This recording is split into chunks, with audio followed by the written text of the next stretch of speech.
오늘은 이스라엘에 있었던 전쟁 이야기가 나옵니다. 이 중에서 전쟁을 겪은 분들이 있죠.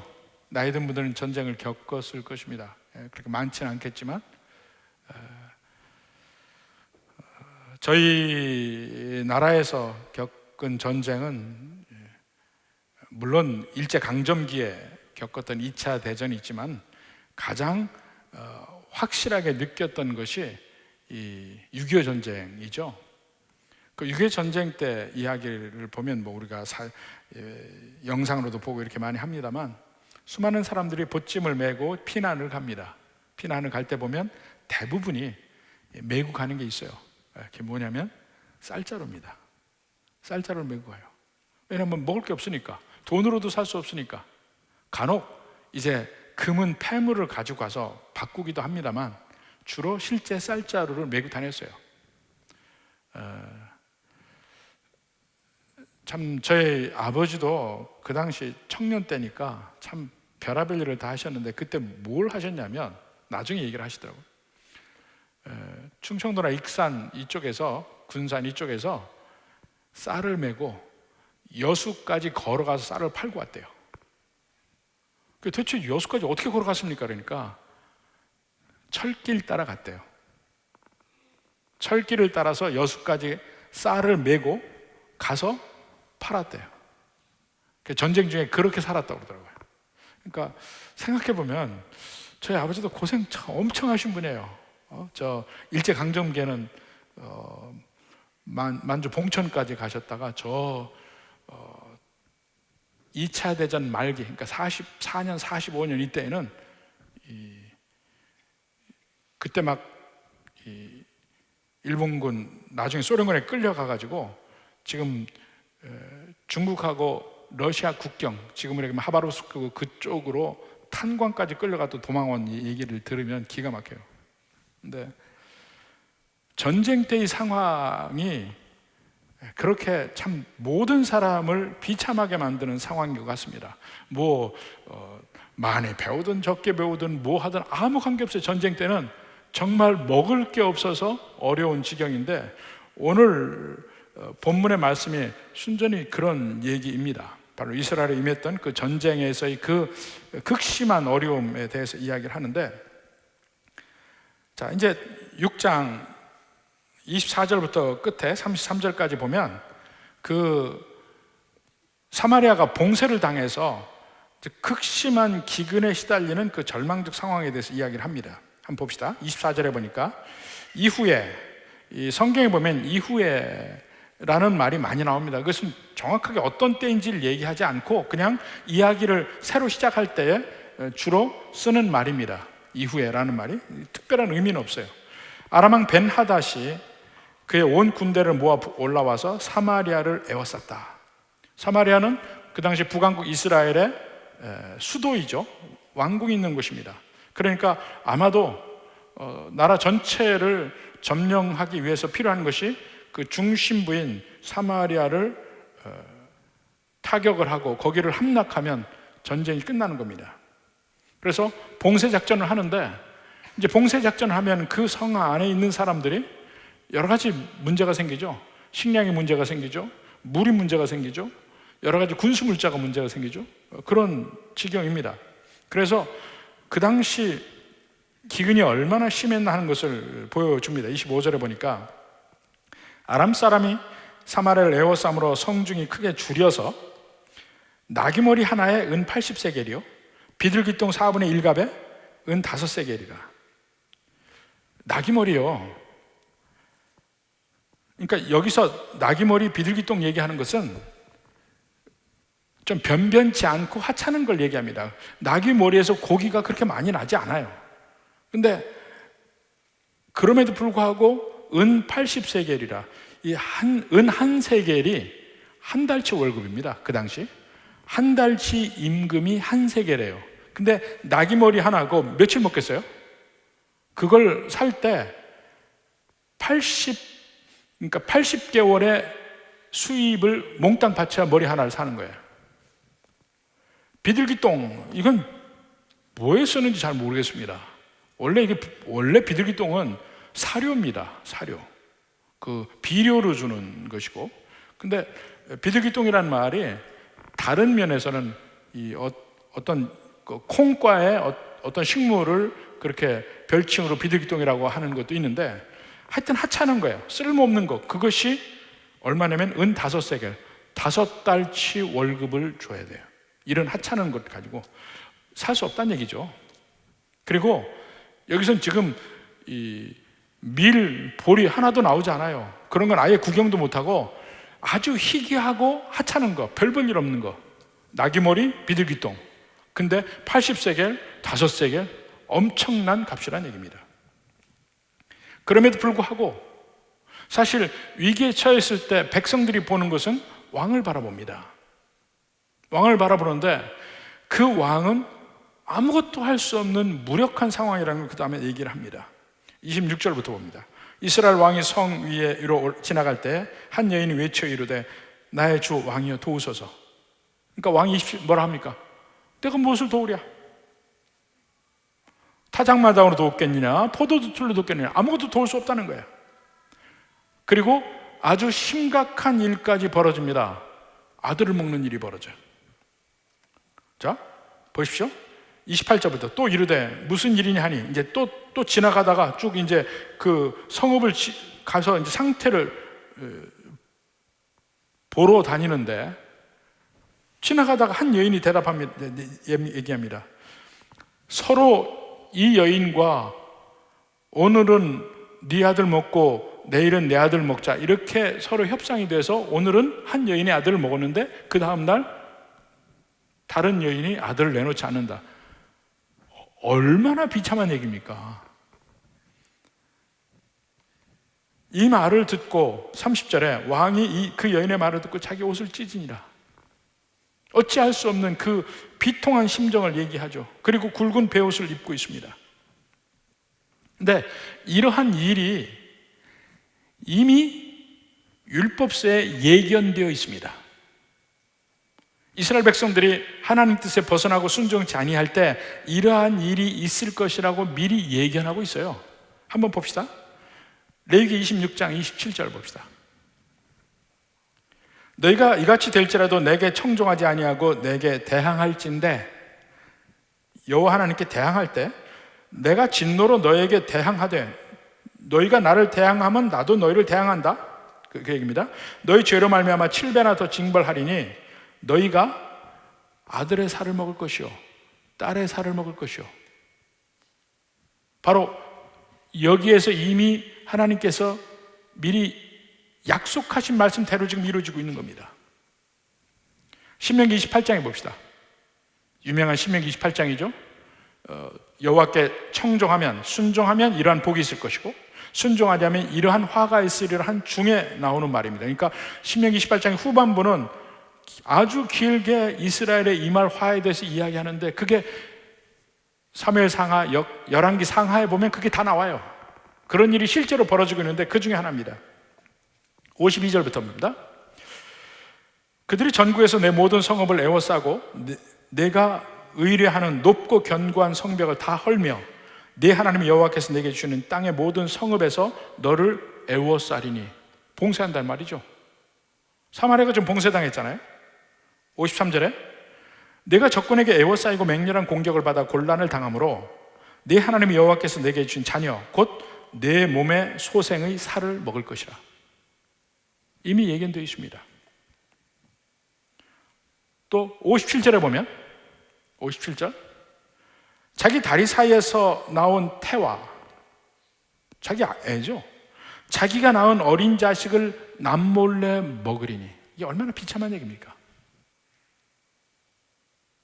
이는 내 적군이 내 생명을 에워싸고 맹렬히 쳐서 곤란하게 함으로 아무것도 얻지 못함이라.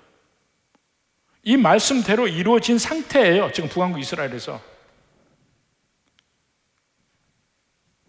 이러한 일들이 벌어지는데 왕은 백성들의 소리를 듣지만 아무것도 할 수 없는 지경입니다.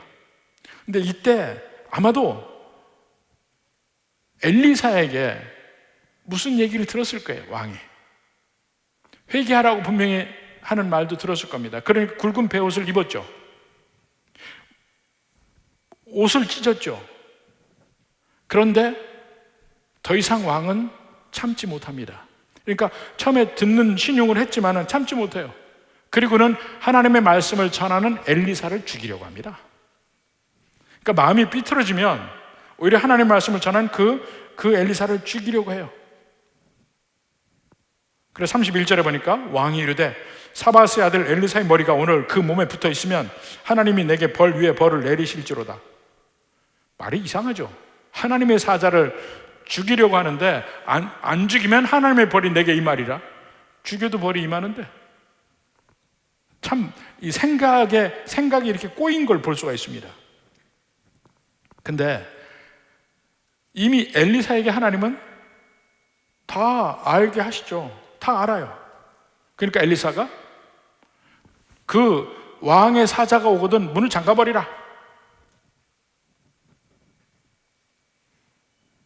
그렇게 얘기를 합니다. 이 보면 그 위기의 순간에 백성들은 왕을 바라보되 왕은 아무것도 할 수 없습니다. 우리에게 일반적으로 재앙이 임할 때 항상 정부를 바라봅니다. 국가를 바라봅니다. 그리고 그 국가가 내게 충분히 돕지 않는다고 생각할 때는 국가의 반기를 들고 그 정부를 무너뜨리고, 어떤 때는 혁명이나 폭동으로 무너뜨리고, 어떤 때는 선거로 무너뜨리고, 이런 일들이 모든 나라에서 벌어집니다. 그런데 예를 들어서 혁명으로 또 선거로 그 정부를 무너뜨린다고 할 때 그 다음에 오는 통치자가 그러면 그 백성들을 다시 구하느냐? 역사를 통해서 볼 때는 그렇지 않다는 거야. 한마디로 얘기하면 그놈이 그놈이라는 얘기예요. 그래서 그걸 좀 더 뭐랄까 좀 정제된 말로 하는 말을 좀 인용해 보면, 혁명은 또 다른 통치자를 낳을 뿐이지 새로운 통치자는 없다. 또 다른 통치자, 그놈이 그놈인 또 다른 놈이 잡아서 백성을 위해서 할 일이 없고 할 수도 없고 하지도 않을 뿐더러 새로운 통치자는 안 나타난다는 거예요. 그러니까 정말 믿을 만한 그런 통치자는 없다는 얘기입니다. 그러니까 결국은 그런 수많은 재앙들이 있을 때 정부를 기대할 수 없다. 물론 그 중에서 덜 악한 정부는 치안을 유지하기도 하고 조금의 도움은 줄 수는 있지만 근본적으로 문제를 해결하는 정부는 없다는 얘기입니다. 이 세상에서. 그러면 어떻게 될 것인가? 진정한 도움은 오직 여호와 하나님께로만 온다는 얘기입니다. 어떠한 것도 필요 없고 오직 여호와 하나님께로부터만 온다. 가장 대표적인 구절로 시편 124편 봅시다. 시편 124편. 자, 거기 보면 1절부터 이스라엘은 이제 말하기를 여호와께서 우리 편에 계시지 아니하셨더라면 우리가 어떻게 하였으랴? 하나님의 백성들이 고백하는 겁니다. 뒤돌아서 보니까 하나님이 내 편이 아니었으면, 하나님이 우리 편이 아니었으면 우리가 어떻게 하였으랴? 우리의 무기력함을 이야기하는 겁니다. 또 2절에 사람들이 우리를 치러 일어날 때에 여호와께서 우리 편에 계시지 아니하셨더라면. 정말 맞는 말이에요. 정말 맞는 말이에요. 하나님이 건져주심을 경험할 때 보면 기가 막히게 이건 도대체 인간의 힘으로는 아니다. 오늘도 다른 목사님들하고 만나서 서로 얘기를 했지만은 하나님이 아니면 할 수 있는 일이 아니다. 이걸 서로 얘기를 했습니다. 하나님이 아니면 할 수 있는 일이 아니라. 믿는 백성들이 보면 그 삶에서 보면 언제나 바로 이 고백이 나올 수밖에 없습니다. 그래서 우리가 외우기도 하고 가장 유명한 구절 중에 하나가 124편 마지막에 8절입니다. 8절. 우리의 도움은 천지를 지으신 여호와의 이름에 있도다. 이 세상 어디에도 나를 건져줄 존재나 정부나 사람은 없고 오직 여호와 하나님만이 나를 구해줄 수 있고 나를 인도하시고 나를 살리신다는 고백입니다. 오늘 이 열왕기하 6장에도 보면 전쟁이 났는데 나라는, 그 왕은 자기 백성을 구할 능력이 없다는 것을 너무나 여실히 보여주고 있습니다. 그때 시편 124편에서 시편 기자가 고백한 것처럼 실제 그러한 하나님이 나옵니다. 그것이 이제 7장 1절 2절 이렇게 봅시다. 7장 1절. 엘리사가 이르되 여호와의 말씀을 들을지어다. 여호와께서 이르시되 내일 이맘때에, 그러니까 정확하게 24시간 후죠. 그게 바로 오후면은 내일 오후 이맘때 이런 얘기입니다. 24시간 후에 사마리아 성문에서 고운 밀가루 한 스아를 한 세겔로 매매하고 보리 두 수아를 한 세겔로 매매하리라 하셨느니라. 지금 엘리사가 이야기할 때 언뜻 보면 야, 값이 엄청 내려갔구나 이렇게 생각할지 모르지만 이게 값이 내려간 건 아닙니다. 그렇게 우선 전에는 그들이 살 수 있는 게 뭐였습니까? 아무리 비싼 값으로도 살 수 있는 게 뭐예요? 나귀 대가리하고 비둘기 똥이에요. 나귀 머리하고 비둘기 똥밖에 살 수가 없습니다. 근데 지금은 밀가루를 사고 보리를 살 수 있어요. 근데 그것이 싼 값은 아니에요.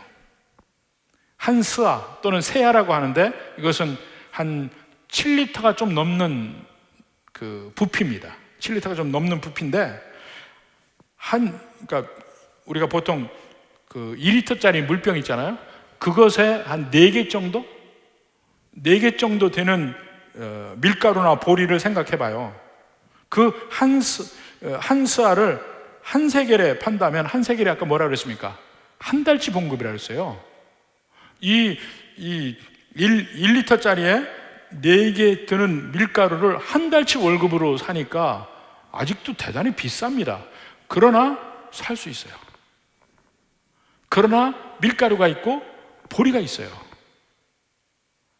이것은 엄청나게 내일 물자가 많이 쏟아진다는 의미가 아니고 봉쇄가 풀린다는 얘기입니다. 봉쇄가 풀리지 않고는 밀가루도 없고 보리도 없어요. 근데 아주 비싼 값은 그렇지만 비싼 값이지만 그들이 사고 기근을 면할 정도는 되는 거예요. 그러니까 이 말은 봉쇄가 풀리리라 이 얘기입니다. 전혀 그럴 것 같지 않은데 그 일이 일어난다고 이야기하고 있어요. 너무나 엄청난 얘기를 지금 하고 있는 겁니다. 그러니까 영어 말로 그런 말이에요. Too good to be true라는 말이 있어요. 너무 좋아서 믿을 수가 없다. 믿기에는 너무 좋은 말이다. 뭐 이런 얘기입니다. 그러니까 이거는 너무 좋아서 믿을 수 없다는 얘기가 아니고 Too good to be true는 믿을 수 없을 정도로 그렇게 엄청나게 좋은 일이 벌어졌다. 그런 의미입니다. 근데 여기 그런 일이 벌어졌는데 너무 엄청난 일이라 안 믿는 사람이 있습니다. 2절에 보십시오. 그때 왕이 그의 손에 의지하는 자 한 장관이 곧 하나님이 사람에게 대답하여 이르되 여호와께서 하늘에 창을 내신들 어찌 이런 일이 있으리요? 하늘에 창을 내신들, 그러니까 하늘에서 그냥 보리 밀가루를 그냥 비처럼 우박처럼 쏟아 내린다 해도 그런 일이 없으리라.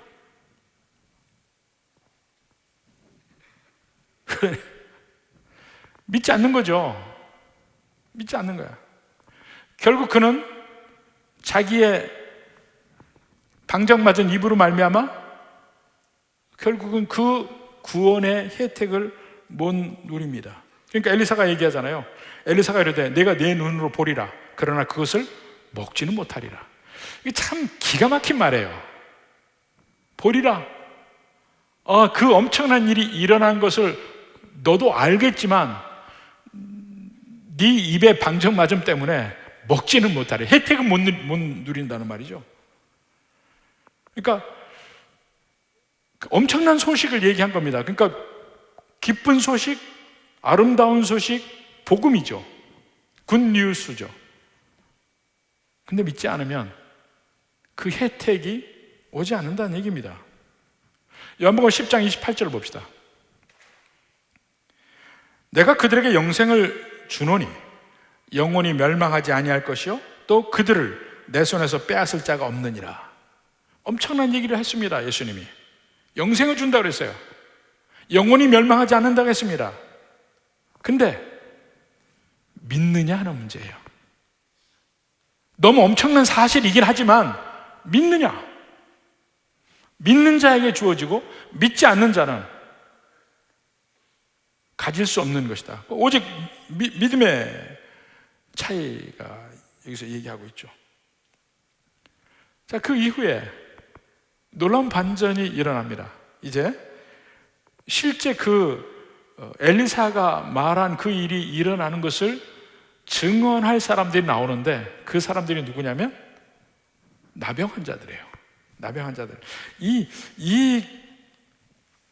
부분을 읽으면 어떤 면에서는 아주 통쾌함이 있고 어떤 때는 하나님이 정말 뭐라고 할까, 유머가 있다고 할까? 인간의 모든 교만, 인간의 어떤 자존심, 인간의 모든 걸 깔아뭉개는 그런 얘기라고 생각을 합니다. 자, 3절부터 봅시다. 자, 3절부터 15절까지의 내용인데 성문 어귀에 나병 환자 4사람이 있더니 그 친구에게 서로 말하되 우리가 어찌하여 여기서 앉아서 죽기를 기다리냐. 사실 나병 환자는요 어차피 죽을 사람 아닙니까? 나병으로 죽든지 굶어 죽든지. 저는 그렇게 생각을 합니다. 예를 들어서 70이 넘어서 암에 걸렸다. 저희 아버지도 그랬거든요. 70이 넘어서 60대 후반부터 전립선암이 있었어요. 근데 제가 아버지하고 얘기하면서 제가 말씀드렸죠. 아버지 걱정 마십시오. 아버지 돌아가실 때는 절대로 전립선암으로 돌아가시지 않습니다. 실제 나중에 전립선암으로 돌아가신 게 아니에요. 다른 걸로 돌아가셨지. 그러니까 그 이후에 암이 걸리면 걱정하지 마세요. 그 암으로 돌아가실 일은 거의 없습니다. 이 나병 환자가 마찬가지예요. 굶어 죽을지 나병으로 죽을지 모르는 일인데, 그러니까 어차피 이 사람들은 이판사판인 인생이에요, 사실은. 근데 뭐라 하냐면, 자, 4절에 봅시다. 여기서 앉아서 죽기를 기다리랴 그러면서 만일 우리가 성읍으로 가자고 말한다면 성읍에는 굶주림이 있으니, 그러니까 이 사람들이 성문 밖에 있는 거예요. 지금 나병 환자들이 성문 밖에 있는데 성읍으로 가자고 하면 성읍에서 굶주림이 있으니 우리는 거기서 죽을 것이요, 만일 우리가 여기서 머무르면 역시 우리가 죽을 것이라. 성문 안에 있으나 밖에 있으나 마찬가지, 굶어 죽는 거 마찬가지예요. 그런즉 우리가 가서 아람 군대에게 항복하자. 그들이 우리를 살려두면 살 것이요 우리를 죽이면 죽을 것이라. 어차피 죽으니까. 꼭 에스더가 이야기하는 죽으면 죽으리라고 하는 내용과 비슷한데, 그 에스더의 비장함은 여기 없어요. 이 사람은 어차피 죽을 것이니 이판사판이라는 생각이 있어. 그 사람들이 우리를 받아주면 살 것이고, 오직 찬스는 거기만, 살 수 있는 그 확률은 거기가 있다는 거야. 아람 군대에 갈 때만 있지, 여기 앉아도 죽고 성읍에 들어가도 죽고 아람 군대에 가도 죽을 수도 있지만 혹시 거기 가면 살 수 있어요. 그 마음으로 가는 겁니다.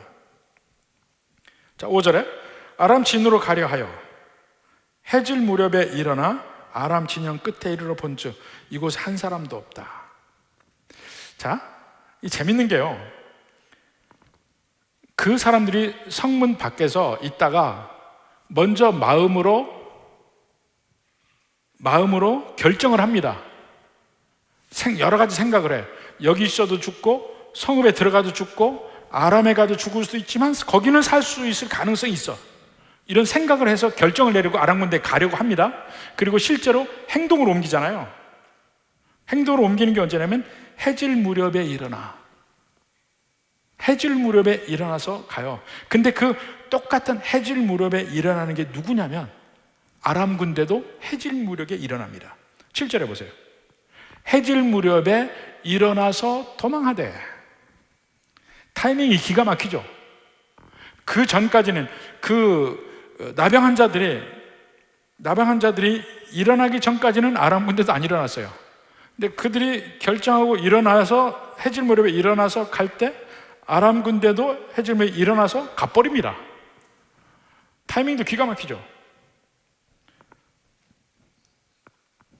근데 가서 보니까 6절 7절의 내용입니다. 아람 사람이 한 사람도 없는데 6절에 이는 주께서 아람 군대로, 여기 유일하게 주님께서 하신 일이 나옵니다. 주께서 아람 군대로 병거 소리와 말소리와 큰 군대의 소리를 듣게 하셨으므로, 이것은 이스라엘 군대의 소리도 아니고 아무것도 아니에요. 하나님이 그러한 소리를 듣게 하셨다 하는 겁니다. 아람 사람이 서로 말하기를 이스라엘 왕이 우리를 치려하여 햇사람의 왕들과 애굽 왕들에게 값을 주고 그들을 우리에게 오게 하였다. 착각하죠. 막 밖에서 사마리아 성읍을 봉쇄하고 있는데 밖에서 엄청난 말박급 소리와 병거 소리가 들리는 거예요. 그러니까 애굽에서 오는구나, 북쪽에서는 히타이트 사람들이 오는구나, 원정군이 그들을 돈으로 샀구나. 겁먹어서 다 놔두고 도망갑니다. 근데 보면 여기 구절을 보면요, 재밌습니다. 나병한 자들이 성문 밖에 있어요. 성문 밖에 있고 마음으로 생각하고 결정합니다. 행동으로 옮깁니다.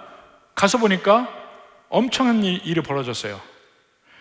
다시 그들이 행동으로 옮깁니다. 8절에 보니까 먹고 마시고 금은 의복 가지고 감추고 또 서로 엄청난 일들을 행하고 있어요. 그리고는 9절에 보니까 다시 마음으로 생각하고 결정합니다. 야, 우리 이렇게 하면 안 되겠다. 이 아름다운 소식을 전하자. 다시 결정을 합니다. 그리고 10절에 가서는 다시 그들이 성문 밖에 서서 문지기에게 말하고 있어요. 제가 무슨 얘기 하냐면, 이 구약 성경에 보면 히브리의 그 글을 쓰는 방식에 있어서 전후 대칭 구조를 이루고 있다는 얘기입니다. 성문 밖, 나병한 자들의 그 생각 속의 결정, 행동, 그리고 그 주께서 하신 일이 일어나고 있죠. 그리고 그들의 행동, 그들의 생각 속의 결정, 성문 밖. 이게 들어갔다 나오는데, 그래서 이 구조는 뭐냐면, 이 말의 가장 중요한 터닝 포인트가 뭐냐면 6절 7절이라는 얘기입니다. 6절 7절을 이 열왕기하 기자가 말하고 싶은 거예요. 근데 거기에 뭐가 있냐면, 주께서 아람 군대에게 말소리, 병거 소리, 막 사람 소리를, 군대 소리를 보여줘서 그들이 도망가겠다, 하나님이 하셨다는 겁니다. 하나님이 그들을 몽땅 쫓아내서, 그리고 그의 모든 것들은 다 남겨놨어요. 식량도 물론 거기 있겠죠. 그 모든 과정에 쓰임받은 것이 나병 환자들 4명이에요. 그러니까 하나님의 놀라운 구원이 일어나는데, 그 아무리 놀라운 구원이라도 그것을 전할 사람이 필요한 거예요. 성읍 안 사람들은 지금 봉쇄당해서 나오지도 못해, 겁나서. 근데 성문 밖에 있는 일을 어떻게 하겠어요? 아무리 엄청난 일이 있고 그들이 나가면 좋았지만 겁나서 못 나가는데, 이 판사판인 나병 환자 4명이 가서 보고 전하는 겁니다. 이 기쁜 소식, 아름다운 소식, 복음의 전달자, 이게 나병 환자들이에요. 여기에 하나님의 뜻과 하나님의 유모가 있는 겁니다. 그리고 나서 전하고 나니까 왕이 믿어요? Too good to be true. 안 믿어요. 이거 함정이다. 절대로 그냥 갈 리가 없다. 우리 군대가 나가서 오히려 그 사람들의 매복에 걸릴 것이다, 이렇게 생각하는 겁니다. 그러니까 그 신하 중에 한 사람이, 다시 그 사람도 이름도 나오잖아요. 13절에 그 신하 중 한 사람이 대답하여 이르되, 그러면 말 5마리, 아직 안 먹은 말 5마리가 있는데 거기 사람을 보내 정탐하게 합시다. 그러니까 그 말대로 해요. 가서 정탐을 해보니까 정말로 아람 군대가 다 도망갔거든. 모든 거 다, 의복, 병기, 물론 식량 다 놓고 도망갔거든. 돌아와서 왕에게 알립니다. 여기서도 또 한 사람 하나님이 썼죠. 누구예요? 이름도 나오지 않는 신하 한 사람을 쓴 거예요. 그러니까 지금 하나님은 이스라엘 백성들을 구원하고 있습니다. 그리고 그 일을 위해서 엘리사가 이미 선포했어요. 내일 이맘때 밀가루도 팔 것이고 보리도 팔 것이다. 봉쇄가 풀릴 것을 예언했는데 아무도 안 믿어요. 그 일이 실제로 일어났음을 알리는 사람이 이스라엘에서 쫓김받아서 성읍 안에 들어오지도 못하는 나병 환자, 여기 이름도 나오지 않는 왕의 신하, 그들을 하나님이 쓰시는 거예요.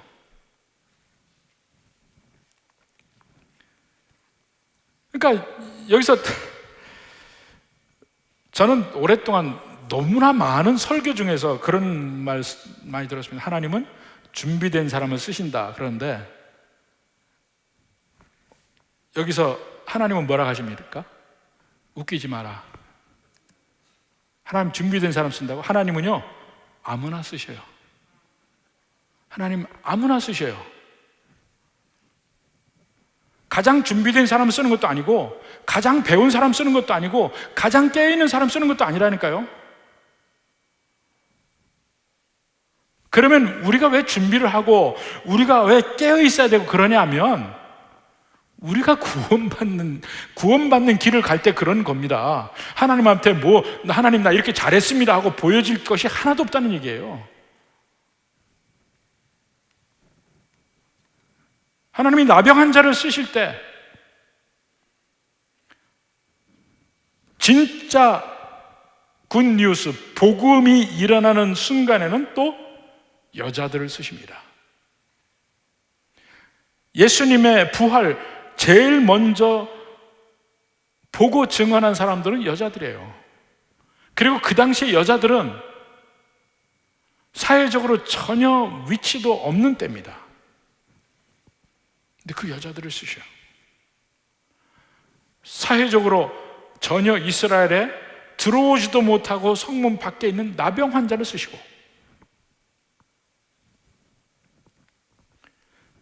그러니까 내가 하나님께 쓰임 받았다고 해서 내가 하나님께 준비되어서 이렇게 잘 쓰임 받는다, 이런 교만의 소리는 할 수가 없어요. 누구보다도 저 사람은 준비됐으니까 하나님 쓴다, 이 교만한 얘기예요. 하나님은요, 아무나 쓰셔요. 모르죠. 어쩌면 나병 환자니까 쓰실지 모르지. 아무것도 없습니다. 초신자도 쓰시고, 하나님 일하실 때 보면 별의별 사람을 다 쓰시고, 뭐 저런 사람이 있나 하는 사람도 특별히 평생에 한 번 하나님께 쓰임 받을 때도 있어요. 그거 인정하고 가는 겁니다. 하나님이 쓰시면 그때 감사한 겁니다. 그럼 복음을 증거하는 건 뭐냐? 지금 정확하게 여기서 이야기하는 내용이 뭐냐면, 한 거지가 다른 거지에게 빵이 어디 있는지를 가르쳐 주는 거, 그게 복음 증거라. 딱 맞잖아요. 나병 환자도 어차피 굶어 죽을 사람, 성읍 안에 있는 사람도 어차피 굶어 죽을 사람. 근데 어차피 굶어 죽을 사람이라는 걸 나병 환자들이 먼저 알아요. 자기들은 그런 사람이니까. 그래서 이판사판으로 해봤더니 진짜 거기 있더라. 그걸 가서 전한 거잖아요. 그러니까 어차피 이 세상에서도 제일 먼저 복음을 받아들이는 것은 내가 죄인인 것을 누구보다도 아는 사람들이 받아들이고, 해보니까 여기에 진짜 영원한 생명이 있더라. 이것을 경험한 사람들이에요. 그 사람들이 같이 나누는 겁니다. 내가 해보니까 예수님 믿으면 진짜 새로운 생명이 있더라. 이걸 증거해서 이야기하는 겁니다. 그분이 더 대단한 사람도 아니고 아무것도 아니에요. 우리나라도 복음이 증거될 때 서울에서 급격하게 그때 업종으로 보면 양반들도 많이 믿었지만 업종으로 보면 백정들이 굉장히 많이 믿었습니다. 그 백정들이 제일 많이 모였던 교회가 승동교회예요. 우리 합동식의 옛날에 가장 장자교회입니다. 승동교회. 그리고 이 통합 측에서는 경동교회가 있었고 가장 중심되는 교회인데, 근데 그 승동교회가 왜 그렇게 크게 부흥했냐면 백정들이 거기 가니까 양반들도 이 백정들을 존중해 주더라. 그래서 거기 많이 모이기 시작한 겁니다.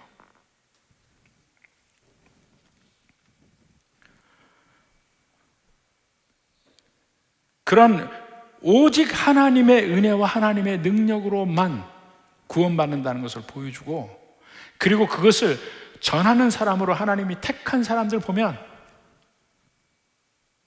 유력한 사람도 아니고 놀랍게 준비된 사람도 아니고, 여기는 이판사판 죽을 판 사람이에요. 어차피 죽을 건데 한번 가보자, 이 사람이 먼저 경험해요. 복음도 보면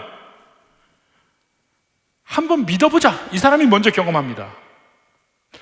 저도 처음에 예수님 믿을 때 몇몇 분들이 끊임없이 질문하는 게 있어요. 어떻게 예수님 믿게 됐냐고 물어보는데 별로 할 말은 없습니다. 하도 전도하는 사람한테 귀찮아가지고 하다가 마음을 한번 고쳐먹었어요. 저 사람이 저렇게 하는 데는 뭔가 있을지 모르니까 한번 믿어보자. 이렇게 하다가 코가 깬 거예요. 모르지. 그러니까 한번 믿어보자. 저는 안 믿는 사람에게 그거 한번 권하고 싶어요. 그렇게 목을 메고 전도를 하는 사람이 있으면 한번 믿어봐요. 머리가 정상적이니까 믿어보다가 이거 아니다 싶으면 나가면 될 거 아니에요. 제가 그 생각으로 처음에 믿기 시작했어요. 이렇게 하나님의 놀라운 구원이 있는 가운데 비극이 일어나죠. 비극. 그 한 장관. 자, 16절부터 봅시다. 백성들이 나가서 아람 사람의 진영을 노략한지라. 노략은 아무도 없는데 가서 그냥 가져가는 거죠. 그래서 얻은 걸 가지고 바로 팔죠. 그러니까 고운 밀가루 한 스아가 한 세겔이 되고, 아직 비싸긴 하지만 팔아요. 보리 두 수아가 한 세겔이 되고, 엘리사가 한 말 그대로 되잖아요. 바로 24시간 만에. 그래서 여호와의 말씀과 같이 되었고, 모든 것이 계속해서 여호와의 말씀처럼 되었다는 말이에요. 17절에도 보면 왕이 그의 손에 의지하였던 그의 장관을 세워 성문을 지키게 하였더니 백성이 성문에서 그를 밟음에 하나님의 사람의 말대로 라고 그랬죠. 하나님의 사람 말대로.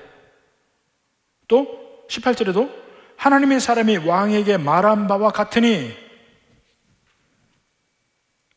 여기서 온갖 일이 벌어지지만 오직 그 사건이 다 지나고 보면, 모든 사건이 지나고 보면 오직 하나님의 말씀만이 세워집니다. 이 세상의 일도 온갖 복잡한 일이 벌어지지만 결국 마지막에는 오히려 꽃은 시들고 풀은 마르나 오직 여호와의 말씀만이 영원히 있게 된 겁니다. 그러니까 복잡한 세상에서 복잡하고는 할 거 없어요. 오직 하나만 잡으면 됩니다. 하나님의 말씀만이 영원하리라. 그 하나님의 말씀을 붙들고 갈 때 하나님이 반드시 기적적으로 놀라울 정도로 우리를 구원하시고 인도하신다는 것, 이건 믿으면 됩니다. 근데 그것을 믿지 못하던 그는, 이 장관은 하나님의 말씀대로 그 구원은 보죠. 근데 보면서 죽어가요. 참 비참한 얘기잖아요. 보면서 죽어가. 그냥 죽는 것도 아니고 확실하게 확실하게 보여주는 거죠. 그래서 마지막에 히브리서 12장 25절 말씀 함께 봅시다. 너희는 삼가 말씀하신 일을 거역하지 말라. 땅에서 경고하신 일을 거역한 그들이 피하지 못하였거든. 못 피했죠, 그 장관? 거역한 자들, 말씀을 받아들이지 않은 그들은 피하지 못하였거든. 하물며 하늘로부터 경고하신 일을 배반하는 우리일까 보냐. 히브리서 전체가 너희는 예수 그리스도가 하신 말씀을 듣고 청종할지니라. 그게 히브리서 전체의 핵심적인 말입니다. 처음부터 끝까지 예수님이 누구이신가 하는 걸 얘기해요. 예수님은 선지자보다 나은 분, 예수님은 천사보다 나은 분, 예수님은 모세보다 나은 분, 예수님은 대제사장보다 나은 분. 근데 그 나은 분이라는 마지막에 꼭 설교할 때 보면 그러므로 너희는 그의 말씀을 청종할지어다 하고 나옵니다. 예수님이 누군지를 그렇게 얘기하는 이유는 구약의 어떤 존재보다도 우위에 있는 분이다, 더 나은 분, 더 높은 분이다 하는 것을 얘기하는 이유는 그러므로 그분의 말씀을 들어 순종하라, 이 얘기를 하려고 하는 겁니다. 그래서 믿음장 11장이 끝나고 12장에는 끝까지 그 길을 잘 달려서 완주하라고 얘기하는데 그 말씀 마지막에 이러는 거예요. 말씀하신 일을 거역하지 말라. 이게 히브리서의 주제예요, 사실은. 그 말씀을 거역하지 말라. 오늘 본문의 말씀도 말할 겁니다. 하나님의 구원이 이렇게 놀라웠게 우리가 믿을 수 없을 정도로 그 구원이 임하는데 그걸 믿고 받아들이라. 거역하지 말고 그 믿고 받아들이는 그런 사람의 삶을 살라. 이 장관처럼 거역하는 마음을 갖지 말고 이런 하나님의 놀라운 구원을 이야기하면서 우리와 함께 하신 하나님이 어떤 분인지를 이야기합니다. 여러분의 삶에 어떠한 어려움이 있든지, 여러분의 삶에 어떠한 장애물이 있든지, 어떤 고통이 있든지 하나님을 믿고 가다 보면 아무 길도 뚫리지 않은 막힌 순간, 모든 것이 봉쇄된 순간에 어느 순간 기적적으로 하나님이 열어주실지 모릅니다. 이 주의 은혜를 구하는, 경험하는 주의 백성 되기를 주님의 이름으로 축원합니다.